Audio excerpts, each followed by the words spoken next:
नमस्कार, मैं नुपुर जारोली जैन आप सभी दर्शकों का अन्नदाता कार्यक्रम में स्वागत करती हूं। हमारे देश का किसान जन का पोषक है, वह श्रम का देवता है, अन्नदाता है। उसमें ही भारत की आत्मा निवास करती है।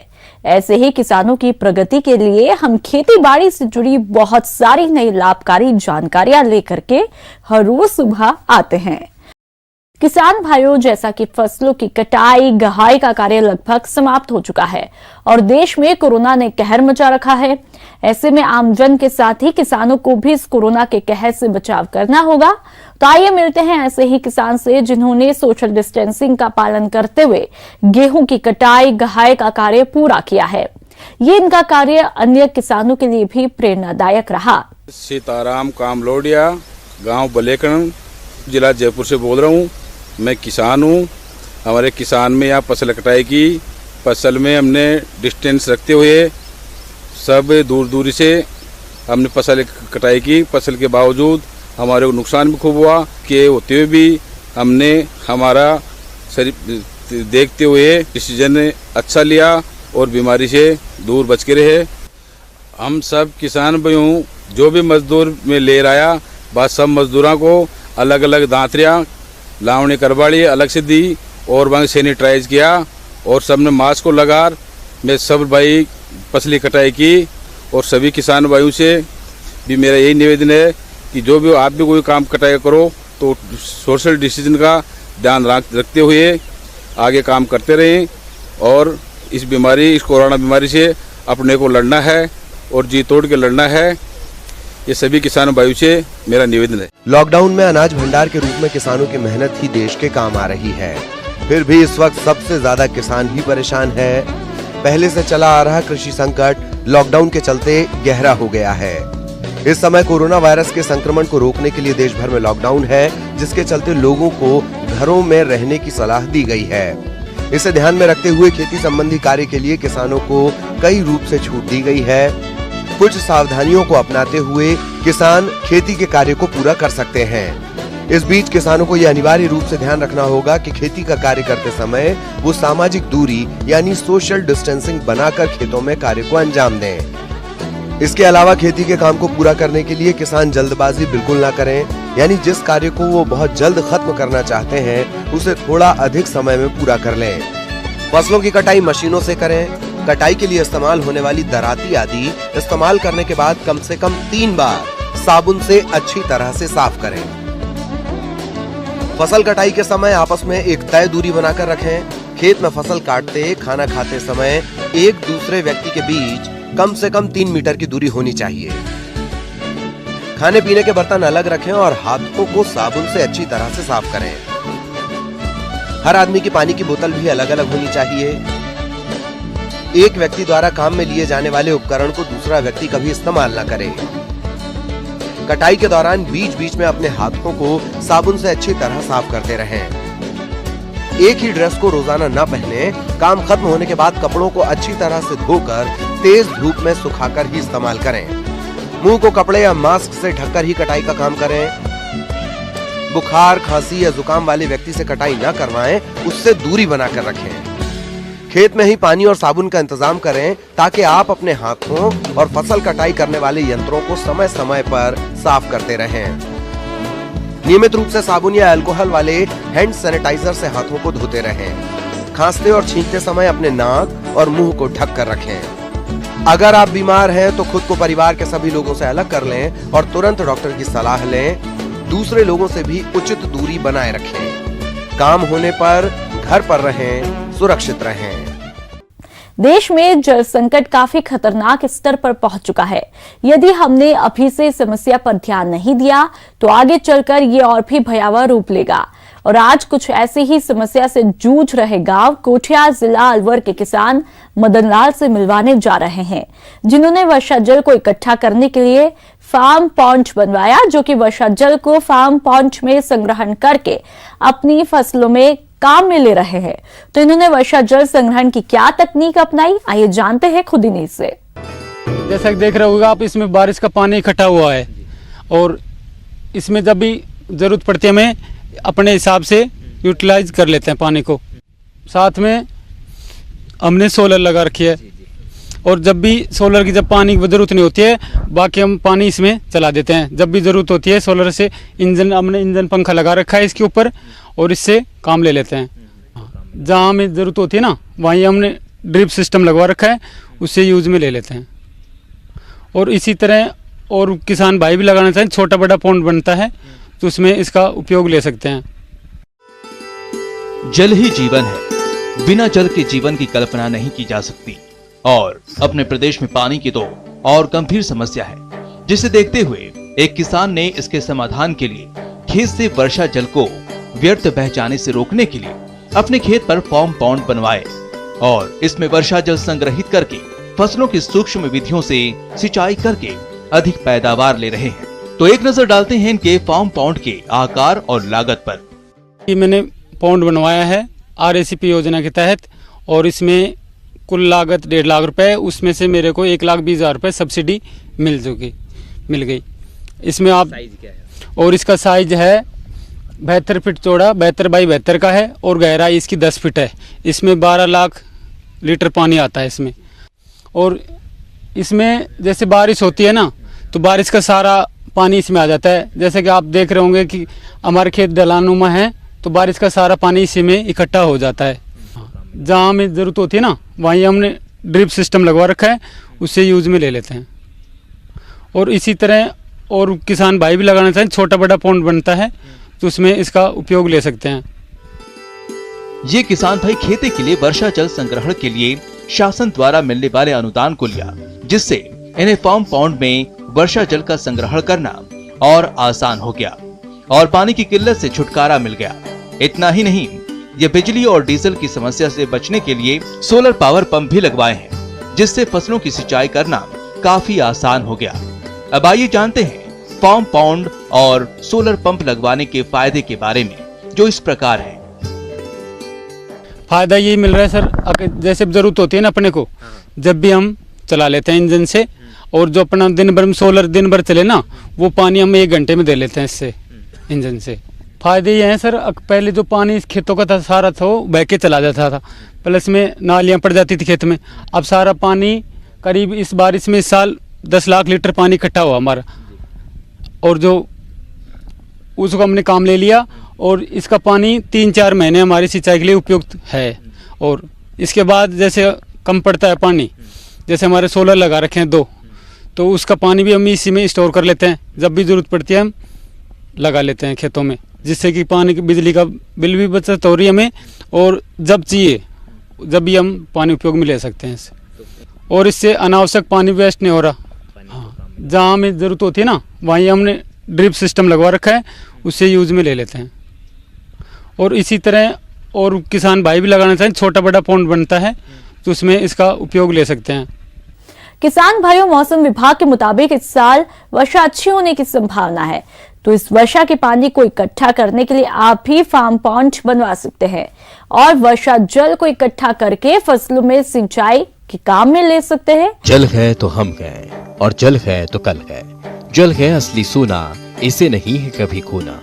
किसान भाइयों, ये स्लोगन तो हम सुनते आ रहे हैं, लेकिन हमने क्या कभी जल को बचाने के बारे में सोचा है? नहीं ना। इसलिए ही तो पानी की गंभीर समस्या को रखी है, वो चाहे पीने के पानी की हो या फिर खेती के लिए सिंचाई की। तो क्या कोई इस समस्या का समाधान निकाल पाएगा? जी हाँ, यदि आप फार्म पॉन्ड बनाकर पानी का संग्रहण करते हैं तो इस तरह की समस्या से बच सकते हैं।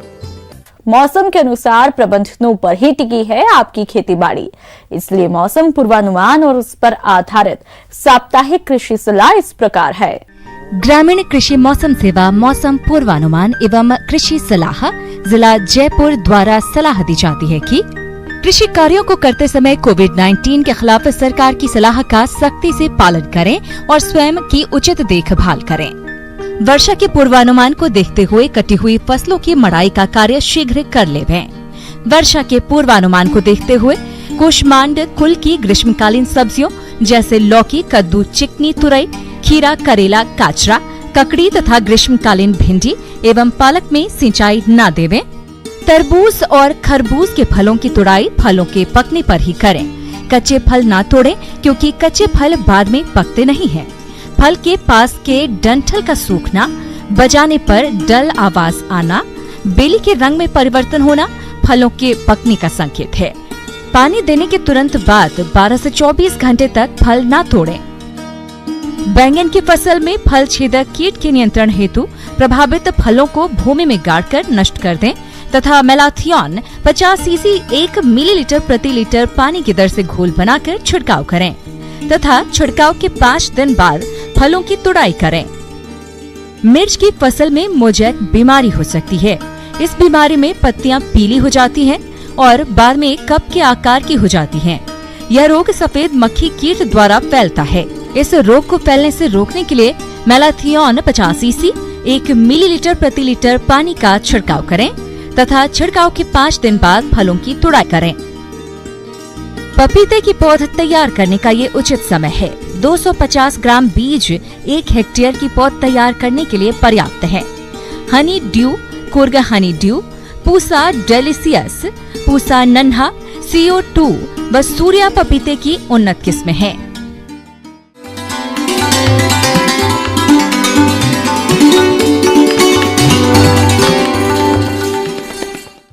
अन्नदाता हेल्पलाइन निशुल्क फोन संपर्क सेवा के माध्यम से आपके द्वारा पूछे गए प्रश्नों में से 1 या 2 महत्वपूर्ण प्रश्नों को हम अपने कार्यक्रम में शामिल करते हैं और इसी के तहत आज का चयनित प्रश्न और उसका जवाब भी इस प्रकार है।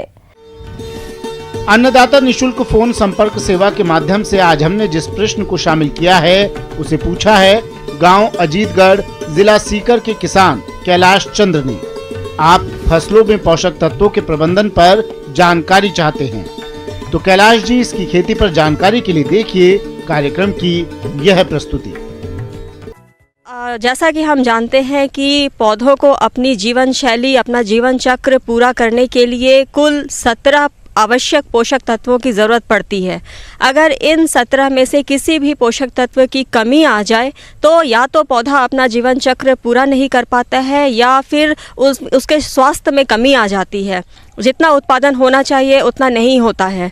तो सबसे पहले हम जानेंगे कि कौन से मुख्य पोषक तत्व हैं जो पौधों के लिए बहुत ही जरूरी। पौधों की उचित बढ़वार और जीवन चक्र सफलतापूर्वक पूरा करने के लिए मुख्य तौर पर 17 तत्वों की आवश्यकता होती है, जिनमें carbon, oxygen, hydrogen, nitrogen, phosphorus, potash, calcium, magnesium, sulphur, iron, zinc, copper, manganese, molybdenum, boron, chlorine और निकेल शामिल हैं। इनमें से कार्बन, ऑक्सीजन और हाइड्रोजन वायु और पानी से पौधों को मिल जाते हैं। शेष 14 तत्व भूमि से ही प्राप्त करने होते हैं, लेकिन भूमि में उपस्थित तत्वों की मात्रा भूमि कटाव, रिसाव, बहाव और भूमि से गैस के रूप में उड़ने, खरपतवारों और फसलों द्वारा उपयोग कर लिए जाने के कारण तेजी से कम होते जा रहे हैं। अगर भूमि में इन तत्वों की पूर्ति न की जाए तो उसकी उपजाऊ शक्ति कम हो जाती है। तो मैं आपको बताना चाहूँगी कि nitrogen, phosphorus, potassium, calcium, magnesium और सल्फर, ये 6 जो है ये मुख्य पोषक तत्व है और इसके अलावा कुछ पोषक तत्व होते हैं जो कि सूक्ष्म होते हैं। तो हम सूक्ष्म के बारे में कम चर्चा करेंगे। हम मुख्य पोषक तत्वों के बारे में, जो गौण पोषक तत्व हैं उनके बारे में हम ज़्यादा चर्चा करेंगे। तो सबसे ज़्यादा महत्व होता है नाइट्रोजन का। तो नाइट्रोजन जो होता है वो पौधों के विकास के लिए बहुत ही उपयोगी है। इसका बहुत महत्व होता है। नाइट्रोजन जो है वो प्रोटीन की मात्रा को बढ़ाता है, प्रोटीन के बनने में मदद करता है पौधों में। इसके अलावा जो नाइट्रोजन जो होता है वो पौधे को हरियाली देता है। तो इसकी जो कमी के लक्षण है उसमें सबसे पहले, अगर नाइट्रोजन की कमी होती है तो सबसे पहले जो पत्ता है, जो पुरानी पत्तियां होती है जो ज़मीन की तरफ होती हैं, पहली दूसरी पत्तियां, उसमें पीलापन आ जाएगा। कुछ समय के बाद वो पत्तियां जो हैं वो पेड़ से गिर जाएंगी। उसके अलावा पौधे की बढ़वार रुक जाती है, नए कल्ले नहीं निकलते हैं तो उनकी जो बढ़वार होती है वो बहुत धीमी होती है और पूरी तरीके से जो पौधा होता है वो बहुत कुपोषित दिखता है। तो इस तरह से नाइट्रोजन जो है वो हमारे फसल के लिए बहुत ही ज़रूरी होता है और इसको दूर करने के लिए, इसकी कमी को दूर करने के लिए हमें यूरिया और केन खाद का सही मात्रा में उपयोग करना चाहिए। पौधों के लिए दूसरा जरूरी तत्व है फास्फोरस। फास्फोरस की उपस्थिति में कोशा विभाजन शीघ्र होता है। फास्फोरस मिलने से पौधों में बीज स्वस्थ पैदा होता है तथा बीजों का भार बढ़ता है। इसके कारण बीजों का अंकुरण तेजी से होता है। फास्फोरस के प्रयोग से जड़ें तेजी से विकसित तथा सुदृढ़ होती हैं। पौधों में खड़े रहने की क्षमता बढ़ती है। अगर फास्फोरस की कमी के लक्षणों की बात करें तो इसकी कमी के कारण पौधे छोटे रह जाते हैं। पत्तियों का रंग हल्का बैंगनी, नीला या भूरा हो जाता है। पहले ये लक्षण पुरानी या निचली पत्तियों पर दिखते हैं। दाल वाली फसलों में पत्तियां नीले हरे रंग की हो जाती हैं। पौधों की जड़ों की वृद्धि व विकास बहुत कम होता है। कभी कभी जड़ें सूख भी जाती हैं।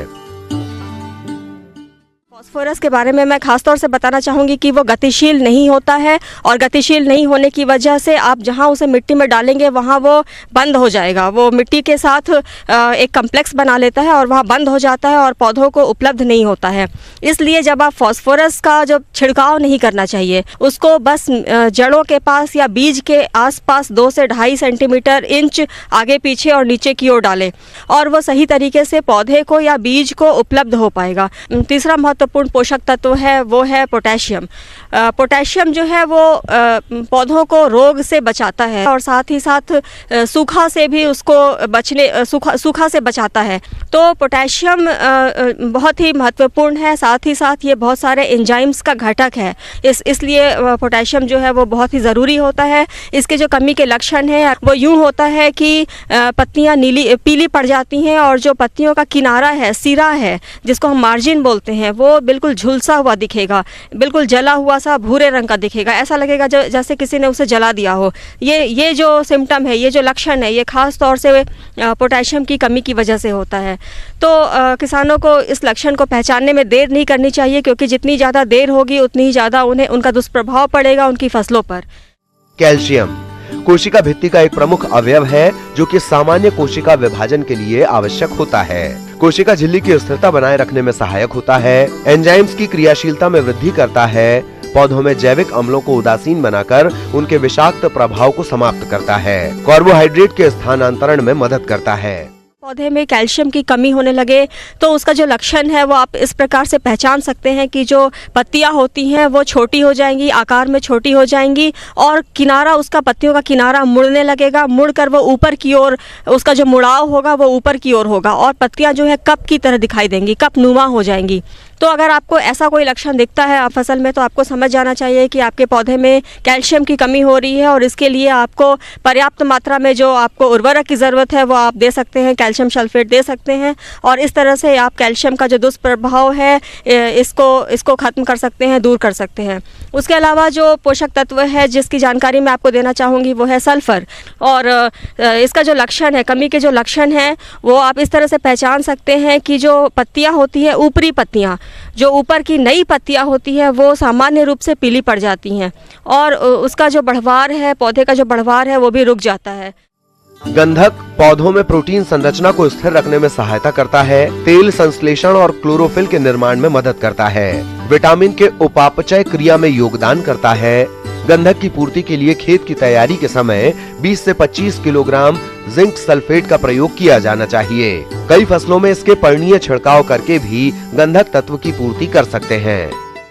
उसके बाद आता है मैग्नीशियम। मैग्नीशियम जो है वो पौधों के लिए बहुत ज़रूरी होता है और जो प्रकाश विश्लेषण की प्रक्रिया होती है जिससे पौधा अपना भोजन बनाता है, उसके लिए मैग्नीशियम बहुत ही ज़रूरी होती है। तो अगर मैग्नीशियम की कमी हो जाए तो पौधे में पीलापन आता है, लेकिन इसका जो पीलापन आता है वो कुछ इस तरह का होता है कि जो नसें होती हैं, पत्ते की जो नस होती है वो हरी रहेगी और नसों के बीच का जो जगह है, जो पत्तियां हैं, नस के बीच वाली जो पत्ती है वो पीली पड़ जाएगी।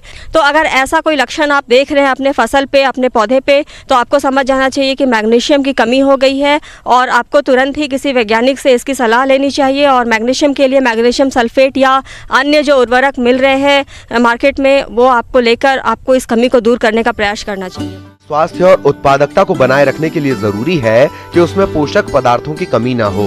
इसका पता लगाने के 3 तरीके हैं: मिट्टी की जांच, पौधे का विश्लेषण और खेत की जांच। जांच के ये तरीके मात्रात्मक और गुणात्मक प्रकार के हैं। मिट्टी की उर्वरकता पर भी पौधे का विकास निर्भर करता है। अगर मिट्टी में नियमित रूप से एक के बाद एक फसल उगाई जा रही है तो उसकी उर्वरकता बनाए रखने के लिए जैविक खाद और उर्वरकों का इस्तेमाल किया जाना चाहिए।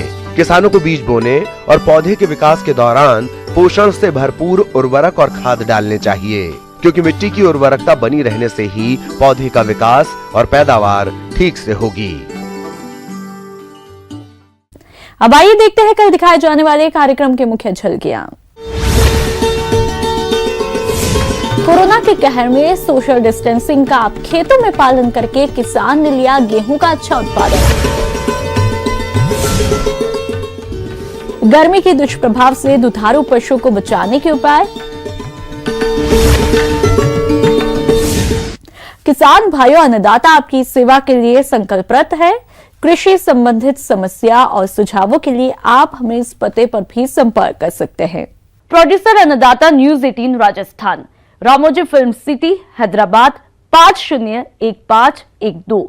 साथ ही आप हमें ईमेल भी कर सकते हैं।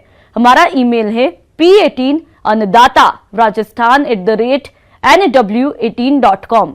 इसके अतिरिक्त आप हमें निःशुल्क हेल्पलाइन नंबर 18004192 पर सोमवार से शनिवार सुबह 10 से शाम 4 बजे के बीच संपर्क कर सकते हैं। किसान भाइयों, अब समय हो रहा है आपसे विदा लेने का, तो हमारी अन्नदाता टीम को दीजिए इजाजत।